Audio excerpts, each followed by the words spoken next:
The loveliest rose in the world. There lived once a great queen, in whose garden were found at all seasons the most splendid flowers, and from every land in the world. She specially loved roses, and therefore she possessed the most beautiful varieties of this flower, from the wild hedge-rose with its apple-scented leaves to the splendid Provence rose. They grew near the shelter of the walls, wound themselves round columns and window frames, crept along passages and over the ceilings of the halls. They were of every fragrance and color. But care and sorrow dwelt within these halls.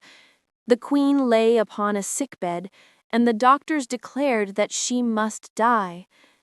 "There is still one thing that could save her," said one of the wisest among them. "Bring her the loveliest rose in the world, one which exhibits the purest and brightest love, and if it is brought to her before her eyes close, she will not die." Then from all parts came those who brought roses that bloomed in every garden, but they were not the right sort. The flower must be one from the garden of love. But which of the roses there showed forth the highest and purest love? The poets sang of this rose, the loveliest in the world, and each named one which he considered worthy of that title. And intelligence of what was required was sent far and wide to every heart that beat with love, to every class, age, and condition. "No one has yet named the flower," said the wise man. "No one has pointed out the spot where it blooms in all its splendor. It is not a rose from the coffin of Romeo and Juliet, or from the grave of Walberg, though these roses will live in everlasting song. It is not one of the roses which sprouted forth from the blood-stained fame of Winkelried.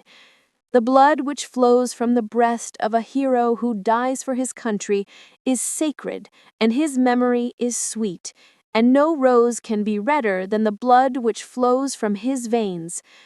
Neither is it the magic flower of science, to obtain which wondrous flower a man devotes many an hour of his fresh young life in sleepless nights in a lonely chamber." "I know where it blooms," said a happy mother, who came with her lovely child to the bedside of the queen.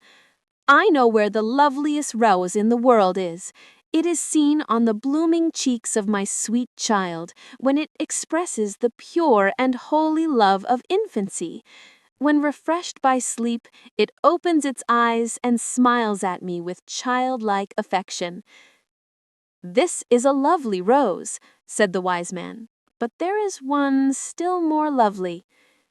"Yes, one far more lovely," said one of the women. "I have seen it, and a loftier and purer rose does not bloom, but it was white, like the leaves of a blush rose. I saw it on the cheeks of the queen. She had taken off her golden crown, and through the long, dreary night she carried her sick child in her arms.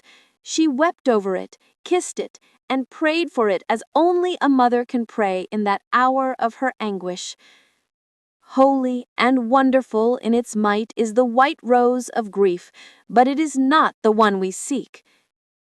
No, the loveliest rose in the world I saw at the Lord's table," said the good old bishop. "I saw it shine as if an angel's face had appeared.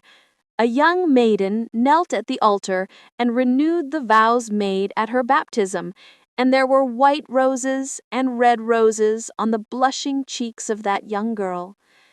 She looked up to heaven with all the purity and love of her young spirit, in all the expression of the highest and purest love.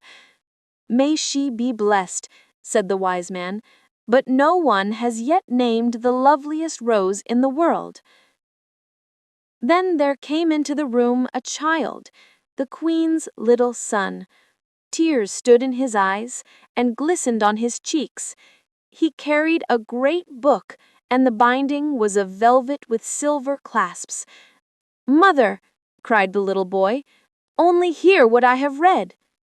And the child seated himself by the bedside and read from the book of him who suffered death on the cross to save all men, even who are yet unborn. He read, "Greater love hath no man than this." And as he read, a roseate hue spread over the cheeks of the queen, and her eyes became so enlightened and clear that she saw from the leaves of the book a lovely rose spring forth, a type of him who shed his blood on the cross. "I see it," she said. "He who beholds this, the loveliest rose on earth, shall never die."